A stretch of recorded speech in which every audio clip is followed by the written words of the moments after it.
Hey everyone, and welcome back to the channel. Today, we're diving into a situation that's becoming increasingly frustrating for Pittsburgh Steelers fans and, frankly, for anyone following the NFL. The ongoing contract stalemate between superstar edge rusher TJ Watt and the Steelers organization. And, honestly, when you look at it closely, you might conclude that the Steelers deserve nothing more than to be screwed over by TJ Watt.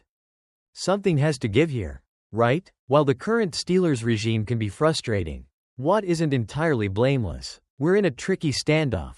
Watt wants more money, pushing for a market-resetting deal, while Pittsburgh, it seems, expects him to take a hometown discount. All of this is happening while the team hasn't won a playoff game in almost a decade. Let that sink in. A decade.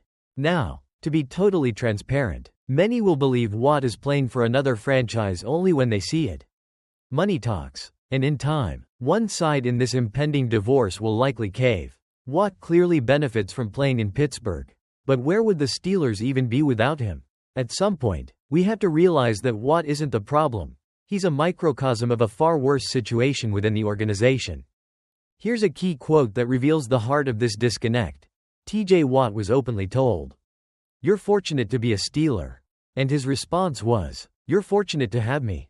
Watt may think very highly of himself, but when have the Steelers been a model franchise of late? This mindset, which so many fans also echo, is that it's such a privilege to wear the black and gold. That players should therefore take less money just because they get to play for a cornerstone trademark organization. This kind of thinking, stemming from a bygone era, is setting the Pittsburgh Steelers up to eventually lose TJ Watt. Yes, Mike Tomlin has been around for a long time, and Kevin Colbert had a legendary run as GM. But this is a new era, and the team needs a reality check.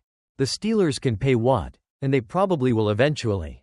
But Watt's presence alone hasn't been enough for the team to achieve winning ways in the playoffs. And neither has the so-called ironclad culture this franchise was supposedly built on. Remember when the Braves' way was great?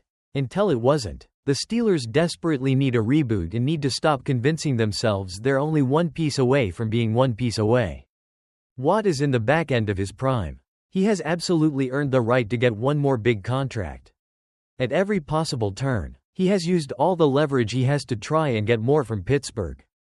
As a star player with a finite shelf life, that logic is perfectly understandable. Unfortunately, a team's best player being consistently at odds with the organization inevitably creates cracks in what should be a stable foundation. Pittsburgh is failing to realize that TJ Watt has not had a traditional Steelers experience worthy of taking less money. He hasn't won a Super Bowl here. He hasn't had consistent playoff success. The team needs to adapt to the modern NFL, or they risk losing one of their most impactful players for good.